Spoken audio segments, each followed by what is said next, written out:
Borp, you had a chance to watch Trancers 1.5. Give us your thoughts. This is gonna be really anticlimactic. I thought it was okay. It's fine for what it is. A little low budget snack. It's cool from like an historical perspective that this was preserved in some ways. That being said, that means it also kind of looks like ass. But it was neat for what it was. But it has the like classic full moon problem of like being a very short thing, but then also feeling like it drags in the middle. And it's like how is this happening? It's 24 minutes long. Like, what is going on? But yeah, I liked it fine enough. Okay, very, very cool. Hope that was worth it, Matt.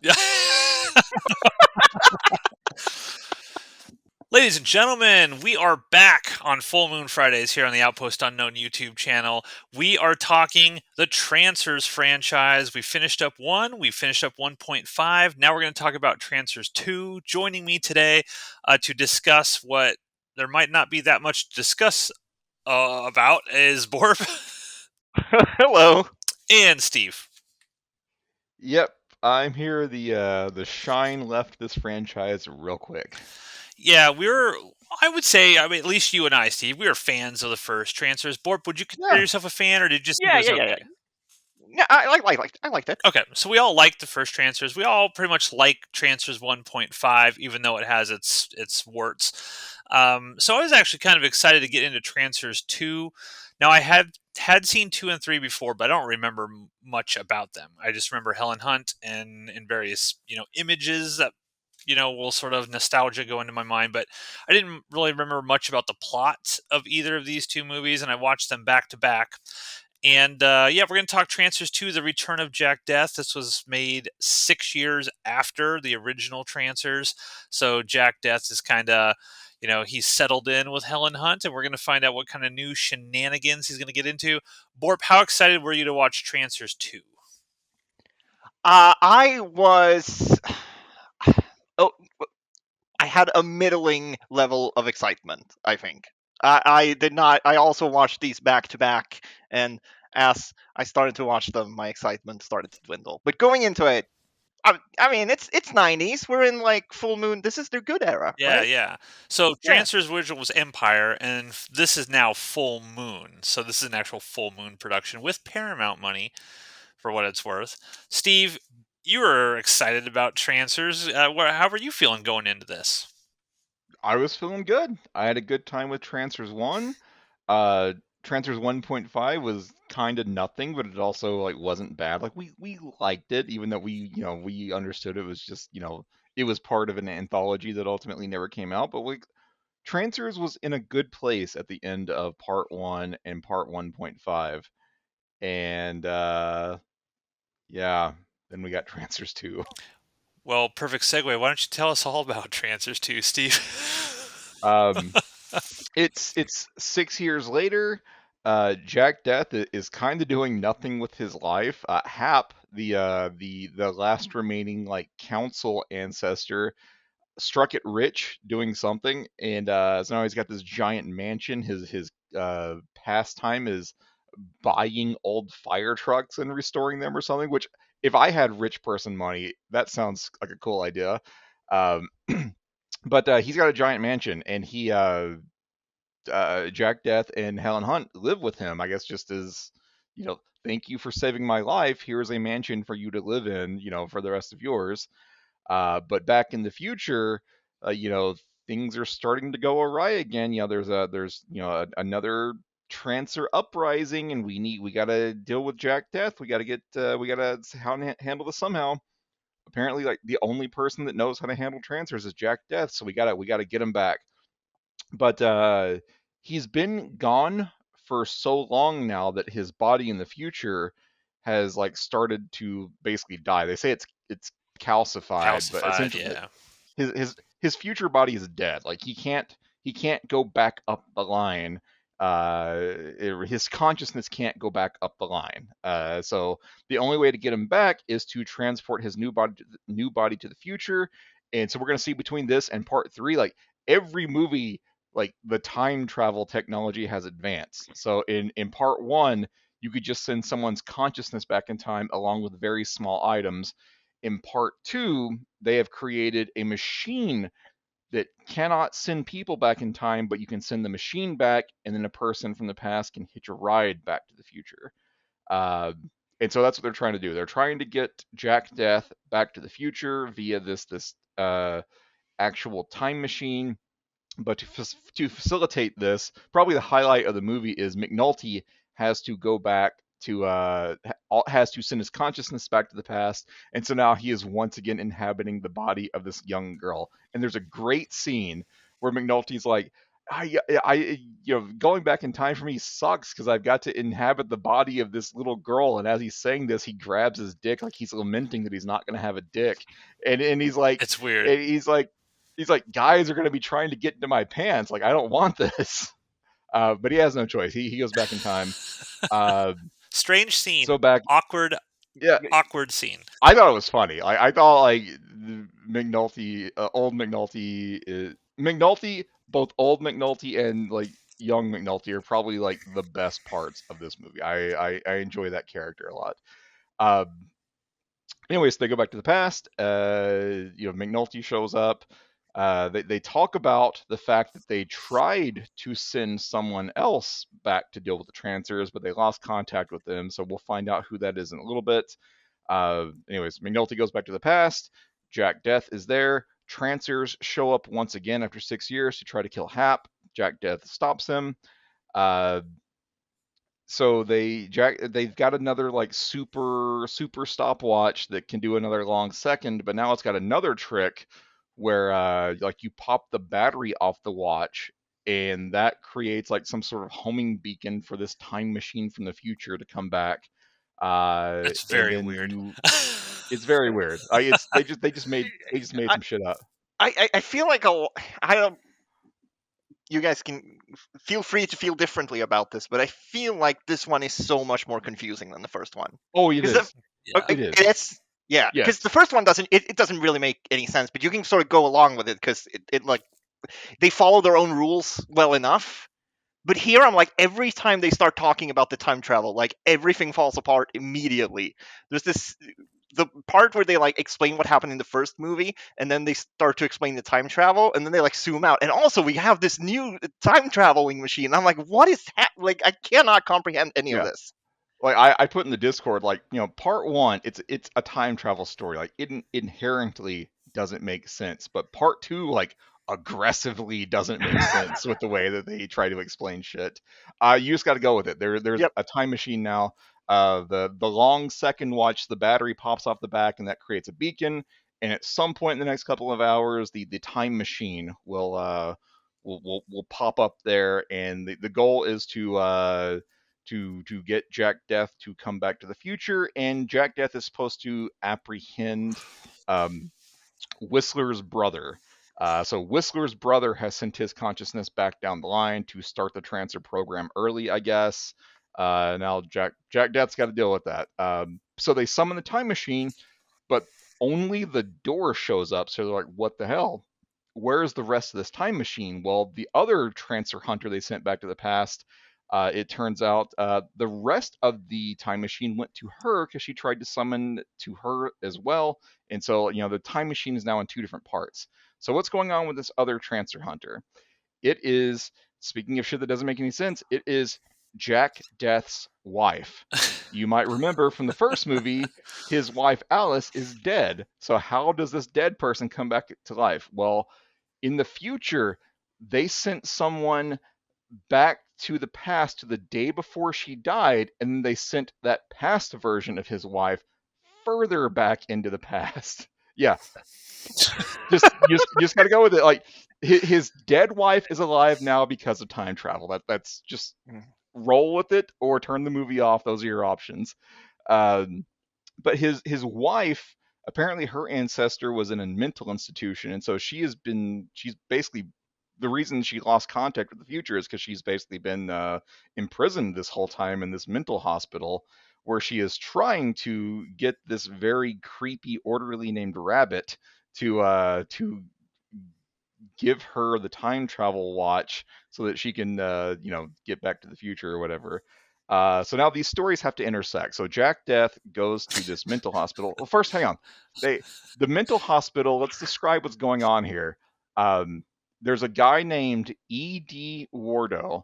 He's Whistler's brother, and the way they figure this out is Jack Deth and his friends see a commercial, or they see like an interview on TV with E.D. Wardo, and Jack Deth's like, E.D. Wardo. Yeah, that sounds like a name Whistler would use, and they just roll with it. Where have I seen this I guy? guess, Was this guy in Puppet Master?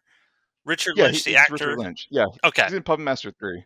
So Okay. that's where we've probably seen him most recently. Yeah. He is like the main Nazi from Puppet Master 3. Gotcha. Okay. Yeah. I knew So I'd anyways, seen him before.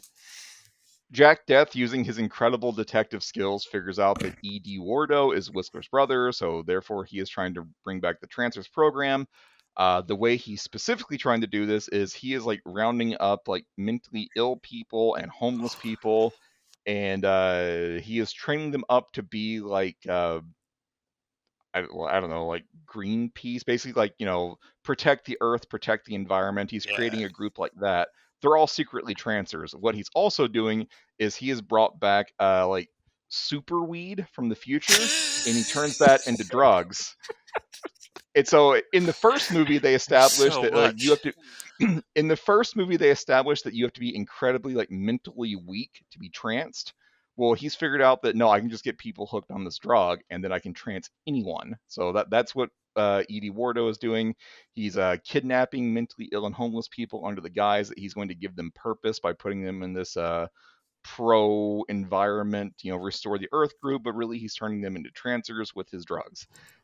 So Jack Deth shows up. I feel like there's something icky here that I want to bring up that made me feel a little. This is the first time in the movie where I'm like, I don't know about this. So they got all these mentally ill and homeless people to be trancers, and it's not like Jack Def isn't going on a quest to save these people. Jack Def is going on a quest to kill these fucking trancers. He is killing these homeless and mentally ill Yeah, people. like the trancers have been enslaved. Like some of them, presumably, maybe they, want to be enslaved. Maybe they feel like they're part of a cult. But a lot of these people are 100% innocent people. And Jack Deth's just It, like bang, bang, bang, bang, bang. You're all dead. He does not care. This like movie really yeah, makes me dislike the Jack Death character. Yeah. Like yeah, oh, yeah. when we start talking about, when he's, making out and trying to hook up with his new wife in her teenage body while he's still married to Helen Hunt and stuff. To me, it's like, I know they were trying to make it like a recurring gag, like a joke. Oh, you caught me kissing my dead wife again. But to me, I'm just like, I don't like this guy anymore. Like, this just makes him come across as super douchey. And I liked Jack Death in 1 and 1.5. Yeah. I don't like him in this Yeah. movie at all. Yeah, I also kind of feel like they did every other character dirty. Like a bunch of horrible things happen to these other characters, and they sort of laugh it off. Like, oh, this alcoholic starts drinking again. That's the whole joke with that guy. What is his name? Hap. Hap. Hap. Hap. Yeah, and that's Yep. like the whole joke. The whole joke is that he was sober for 5 years and now he's drinking again. It's like I. I don't know. That could be darkly comedic, I guess, but you're not playing it like that. And that's just sad. Like I don't. Yeah. Yeah. This one Yeah. just It's a strange movie. feels off. And Charles Band directed this one. He directed, Yep. the first Trancers, and how you fall from the first Trancers all the way down to this, I don't know. But this Yeah. one feels Yeah. icky. Anyways, Jack Deth shows up and rescues his wife. They reconnect, and his wife, her name is Alice, and she is in the body of her ancestor. And this looks like Helen Hunt specifically calls her a teenager. She looks like she's 16, 17 years old, and she is constantly trying to get Jack Deth to fuck her throughout this movie. Yeah. And Jack Deth like kisses her several times, kisses her like Helen Hunt catches him kissing her when they reunite. And Helen Hunt is like, oh, no, fuck this. Stop cheating on me, you bastard. And Jack Deth is like, look, man, can you just let this slide? And so the reason Jack Deth is trying to get Helen Hunt to just give him a hall pass for the weekend is because Jack Deth knows that when his wife is going to be sent back up the line, she's going to die the next day. So, like, this is kind of like Jack Deth doesn't tell his wife this because they have some sort of like unspoken rule that when one of them has knowledge of the future, they don't share it. But he knows this is kind of his wife's last day on past Earth and future Earth, and so he's you know he's trying to reconnect with her before she dies again. Got to raw dog Um, her before she dies. Give her one last yeah, yeah. Jack Death gift, parting gift from Jack Death. Yeah. So there's constant like love triangle between Jack Death and Alice and Helen Hunt. And Helen Hunt at one point just says, "Fuck it, I'm leaving this movie," and just leaves for an extended period of time. Which is And a so good now it's good thing just for her. She recognized yes. how shitty the movie was. So now it's just Jack Death and Alice and McNulty in the body of his like 15-year-old like little girl ancestor, um, trying to stop Edie Wardo. I mean, there's a whole bunch of just time wasting in this movie. Like as Borp said, Oh, Hap, yeah. Hap started drinking again because the stress of knowing the Trancers are coming for him again have like led him back to alcoholism. There's like 20 minutes where they're trying to locate Hap, who is like having a drunken baseball game with some other homeless people out like in an abandoned parking lot or something. Actually, what's I mean, kind of like, as our good friend Rachel would say, problematic. There's a lot of problematic stuff Yeah. with this, but it's like, it's the most stereotypical representation of a homeless person that they could possibly do. This isn't just like, hey, I'm on the streets, whatever. It's just the most ridiculous caricature. It's like they're all caricatures. Like, oh yeah, this is what homeless people are like. Goofy weirdos on the street. Haha, isn't this fun to be in this? It just feels mean spirited, honestly. Like most of this movie felt very mean spirited to me. Whereas in yeah. Trancers 1 and 1.5, it's more kind of not mean spirited. It's kind of goofy, but they didn't go there. This just felt like we hate all of these people and we're going to put them in the worst light possible. Yeah, so is there any part of like the padding in the middle you guys want to talk about? Otherwise, I'm just going to skip to the end Oh because none of man, it's I important. thought it was so fucking boring. I was watching this, I was like, why is this so boring? Why? Like nothing This movie happens. is it's an hour and a half. Like all the other Transformers movies are like 73 minutes. They made this one actually like a full hour and a half, and I don't know why. They had maybe 60 minutes worth of story, Yeah. and they just expanded it for no particular reason. Uh, yeah, so any part of the padding that you want to touch on in the middle. Otherwise, I'm just going to skip to the finale because nothing in the middle is important. One thing I No, Oh, go ahead, Borp. no. I was gonna say like I guess this maybe is more of a finale part as well, but I feel like they do the Helen Hunt's character Lena pretty dirty as well. Yeah, they do. Like, she doesn't get anything to do in this, and what was so fun about the first one was that she is like obviously she doesn't know about the future stuff, but she is like as capable as Yak Def, and they are working together as a partnership, and then they also have this romance. Like that was a really fun part of that movie, and that's just gone. Like she's just turns into a I don't want to say damsel in distress, but like kinda, but just a little more punch to Yeah. her. She says like, you know what, I'm leaving Jack Death because he is basically trying to cheat on me. I mean, I do think there's a there was like a grain of something interesting there because from Alice's perspective, Helen Hunt is the other woman. Like they could have done something with that, but they didn't. Jack Death is like, oh, my wife is back. I'm just gonna bang her before she dies.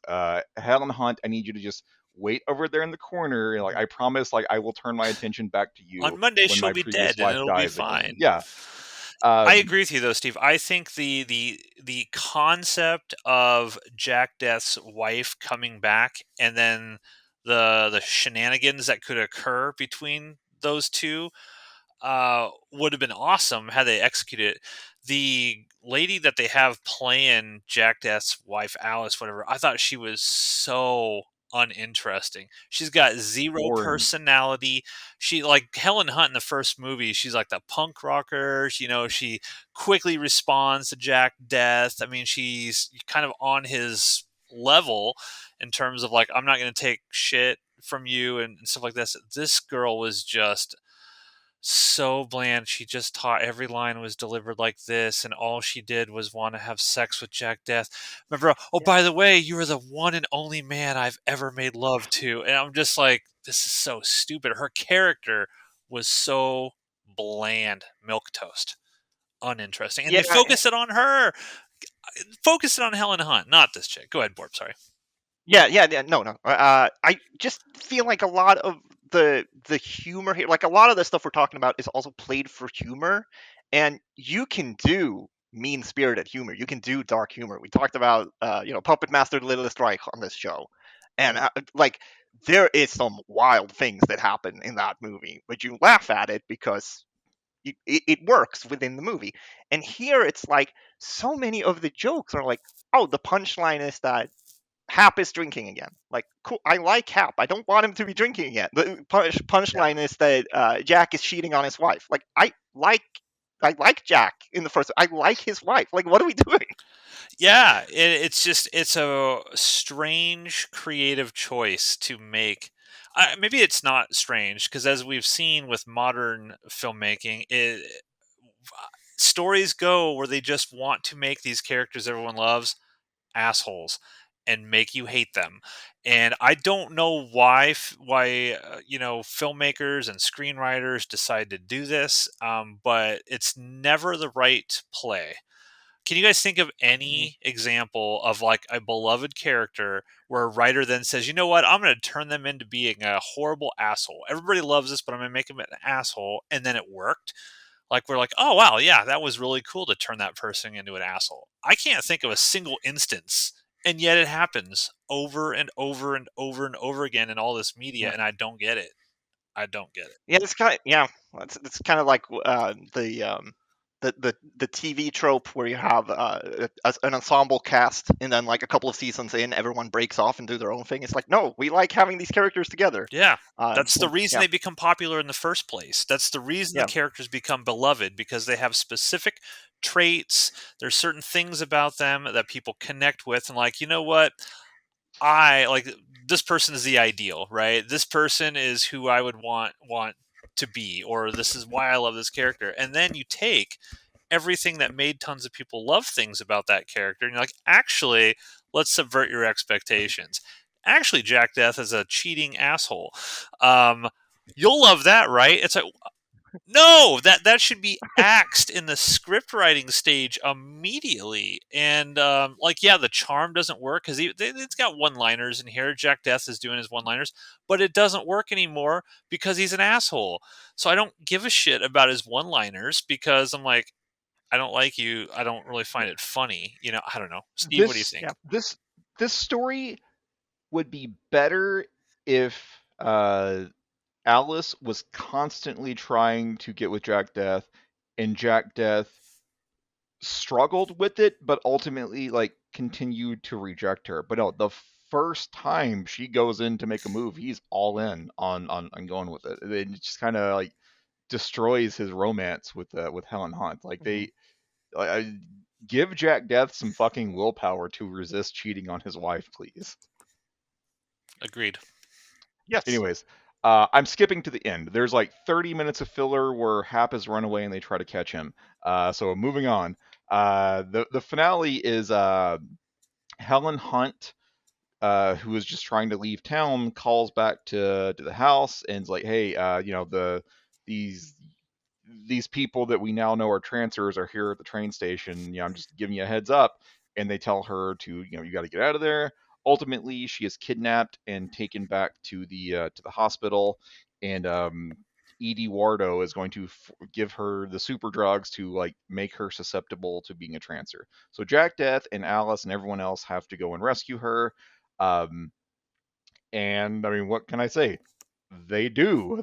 The rescue is successful. It's just they they find her at one point. Alice, so there's this orderly named Rabbit who has been like, what is his thing? Like he was like he's mentally ill, but they let him go ahead and be an orderly anyway. Like he's played like he's got some issues. So it's like he kind of helps Helen Hunt escape. They run into Jack Death and Alice, and so the four of them are trying to escape. But then uh, Helen Hunt and Rabbit just run out into the open at one point, and so Rabbit gets gunned down. Meanwhile, Alice yanks Helen Hunt back to safety, and she's like, "Oh, Alice, you saved You me!" And so, like, I saved guess, like, me. yeah, like the just all the issues they have just been like squashed now. Like they're cool with He each can have other. the hall pass Uh, now. You saved my life. yeah, yeah, it's fine, it's fine. Yeah, he can do what he needs to do to you. That's fine. I'll look the other way. So like there, but ultimately like our heroes are trapped in a barn. Uh, Eduardo has like tranced like the entire like police force, it seems, and so like these evil tranced cops are opening fire.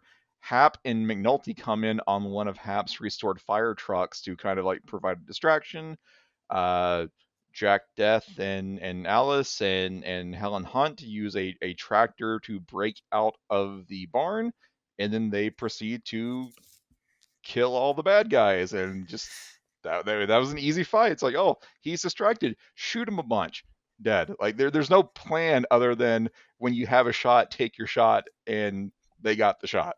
All of So these now it's time. How, individuals also are just standing wide out. Like the Trancers have like stormtrooper accuracy. Like they can't hit anybody standing out in the open. It's like Jack Death is just standing there, five different Trancers around shooting at him, and they all miss, and he's just taking them all out.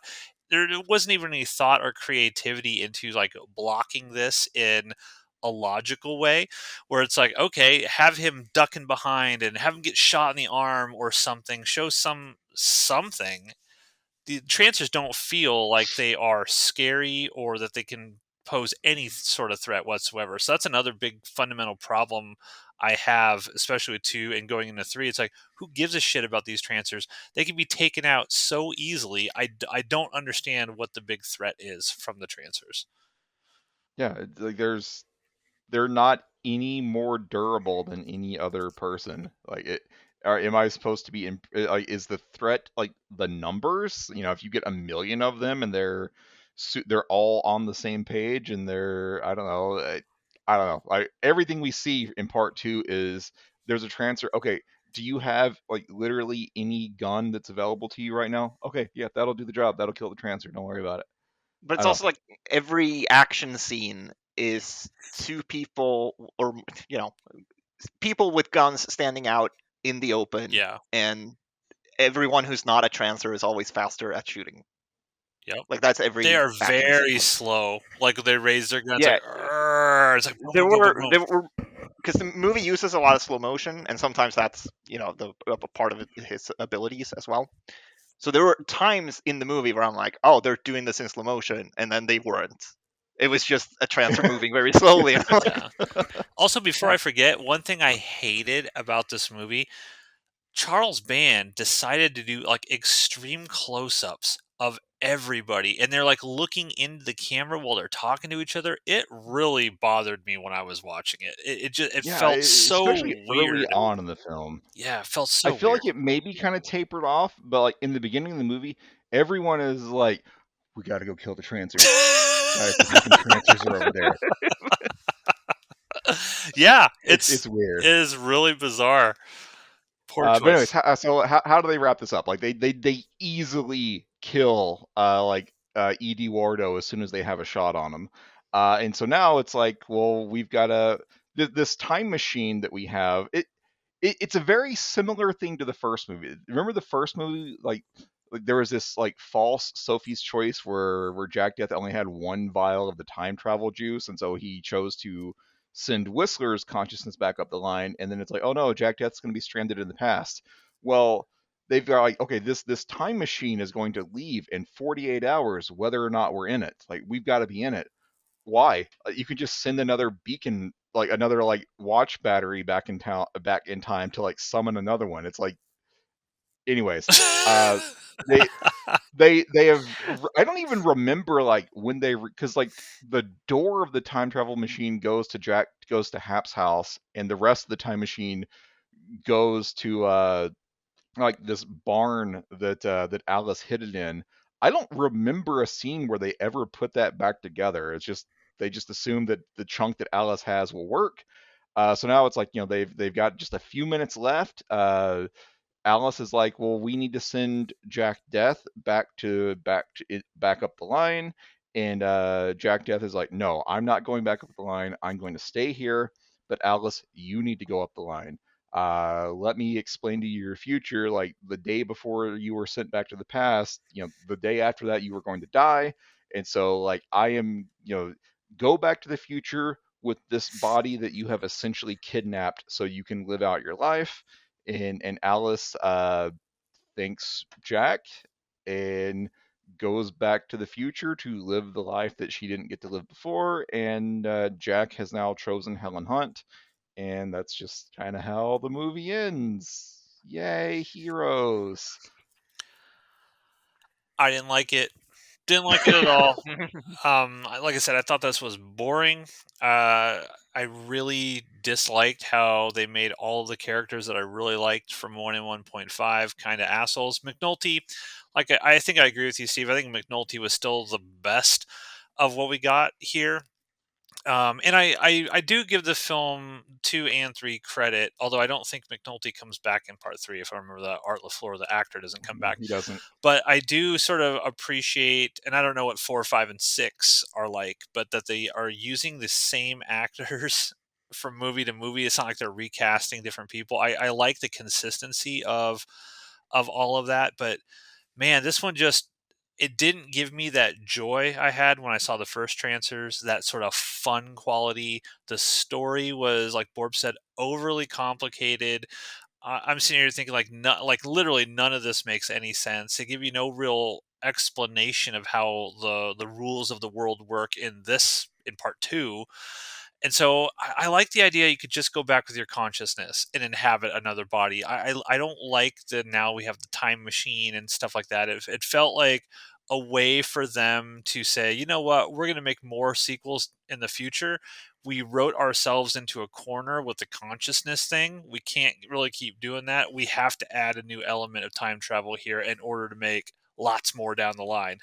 But no, No pun that's intended. stupid because they could have just like not established that Jack Death's future body was dying and accomplished the same thing. Yeah, they could have, but they didn't because it's poor Mhm. writing. So yeah, I didn't like this one at all. Big thumbs down for me on Trancers 2. Borp, what do you think? I have to agree. I thought I was going to be the one who was not necessarily in the minority on this, but I thought I was going to be the most negative. The wet But blanket. yeah, I guess. I kind of hated this in a way that I was not expecting to. Um, it certainly, looks a lot better than most full moon movies does way later down the line. But there are a lot of things here what they do with characters because like the story doesn't make sense. There's a lot here, but all the characters they like as I said before, like I feel like they did everyone dirty. Like everyone's just either an asshole now or they have misfortune placed upon them for laughs. And these are characters that we got to know in the first movie, and we really liked them in the first movie. So why would we be laughing at their misfortunes now? That just doesn't make sense to me. And that seems like one of those things that would get ironed out in the writing phase of like, okay, this doesn't work. People will not like this, but whatever. Then we have the story where it's like they keep just adding shit to the time travel and nothing makes sense in a way where like at some point you're like, well, why is anything happening? And I get that this is a thing that you can say about every time travel movie, but in the first one, they just establish the rules and then they go with it. They don't like change things along the way. They don't introduce new elements. And here it's like every other scene in the future has some new bullshit added onto it, and it's like, oh, now your dead's wife's coming back, and it's like, okay, but why? Like I don't understand why I should care about this if you're just going to change the rules in the next two scenes. Um, it's also directed really poorly, as you guys were talking about. Like Yeah. I feel like I don't understand what happened between like the 80s to the 90s. A lot of people like who defend Full Moon still will be like it's budget. They're not getting the budgets uh, that they need. So this is what we get now. And it's like no, Charles Band obviously doesn't fucking care. And it seems like a lot of here is like he did not care. And I'm obviously there's more people involved in making these movies. Like he did not Yeah. write this movie, but like at some point, if you're the creative control of this whole company, shouldn't you care about what happens in your movies to your characters, how your movies look? It And there's feels like, well, getting to the point where you're talking about the directing, which is something that's near and dear to me. I always look for that kind of stuff. If I didn't know Charles Band directed Trancers and Trancers 2, I would have no idea these were directed by the same people, because I was actually quite impressed with how Trancers looked, the feel, the atmosphere, the tone that it had. In this looks like, hey, you know what? Steve, you and I have had to do this in the past. We're cutting corners. We're putting the camera here. We're getting to deliver the dialogue and moving on quickly, quickly, quickly. And Charles Band, for all of the stuff that he's created that we really like and enjoy, I don't think you could argue that his primary motive here is to make a buck. And if he's like, hey, guess what, we can throw out a transfer sequel that'll get people to buy some movies for me, it's less about the quality of the movie, more so as it is, let's just kind of bilk our fans. Or we have a group of people who will go to these movies no matter what, or buy these movies or rent them or whatever, and we're just going to keep milking that as long as we possibly can. And it's sad. It's honestly kind of sad. I don't know. Do you have any additional? I didn't mean to cut you off, Borp. Do you have no, anything no, no, no, additional? no. No, that's perfectly fine. That's perfectly fine. No, not really. It's just baffling, like watching Trancers and then Trancers 2, because there's not. I mean, there's time between them, but there's not that much time, and so you're watching it, and the thing I was going to come back to regarding people sort of defending Full Moon with the budget constraints and things like that. Like I feel like there are directing choices here that are just weird, Yeah. that have nothing to do with budget. Like you guys were talking about with the close-ups and people looking into the camera, and it's like how does that happen? Like I just don't understand that. Yeah, there's definitely things. I mean, micro budget filmmakers all the time. You get creative. That's the thing you do. Like if you don't have budget, you try to get as creative as you possibly can. And I think this is an issue not just with Trancers 2, but with Full Moon in general. Is it doesn't feel like there's anyone trying to be creative. Like you could do something. Maybe, for example, let's say Charles Band was like, you know what, I'm going to try this really crazy shot idea. I'm going to try it. I'm going to try the characters to do this, and it fails. Like we watch it and you're like, okay, that shot didn't work. I can at least respect the fact that they tried. They tried to do something creative, didn't quite work out, but okay, I'm still going to be on board with this because I can tell there's a passion and creativity behind the camera. They are really going for it, even if they might fail here and there. This feels, in most of Full Moon now, feels like we don't care. We're going to shit out the next Baby Oopsie episode in 5 days so that we can sell it. In terms of the filmmaking of it, there's no creativity involved. It's just set the camera here, get the shot, and move on. Which, if that's the thing you want to do, fine. But you lose the passion behind it, and fans can tell and viewers can tell when someone is just phoning it in as opposed to trying and failing. And I think it hurts. I don't think Full Moon has the cachet it once did, largely because of that. But I don't know, Steve, your thoughts on Trancers 2? Oh, this is dog shit. Like this movie sucked. Like all of the charm from part one is gone. Like Helen Hunt, who was like one of the highlights of part one, is barely in this movie compared to part one. Like the replacement love interest has no charisma whatsoever. Like no charisma just anytime she's in the shot, and definitely no charisma with Jack Deth. Jack Deth no longer looks like a detective. He looks like his golf outing has been interrupted in every scene that he's in. And just like this movie made me like hate the future cops. It's like no one is talking about the fact that they are essentially like kidnapping people. Like Jack Death has now been in the past for 6 years now, with no regard given to the fact that he just stole the body of this other person and is now living out that person's life. Like Phil Denton, like the original owner of this body, is just gone. No one gives a shit about him.